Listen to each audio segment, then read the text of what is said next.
প্রিয় বন্ধুরা, এই আচারটা কি আপনারা চিনতে পারছেন? এটা হচ্ছে আমাদের জনপ্রিয় দেশি আচার, তেঁতুলের আচার। এটা এই মুহূর্তে আমি নিজ হাতে বানিয়েছি।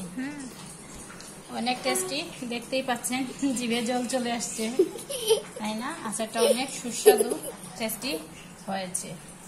এটা বানাতে আমাদের লেগেছে 5 ফোড়নের গুঁড়া, শুকনো মরিচ, একটা তেজপাতা, তারপর সরিষার তেল, চিনি, স্বাদ মতো চিনি, লবণ। এই রেসিপিটা বানাতে আমাদের প্রথমে 5 ফোড়ন সম্বাস দিয়ে তেল গরম করে আমরা শুকনো মরিচ, তারপর একটা তেজপাতা দিয়ে আমরা এটা ভেজে নিই।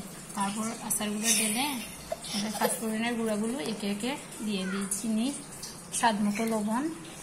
যার যেমন আপনার বেশি মিষ্টি খেতে পছন্দ হলে চিনির পরিমাণ বাড়িয়ে দিতে পারেন।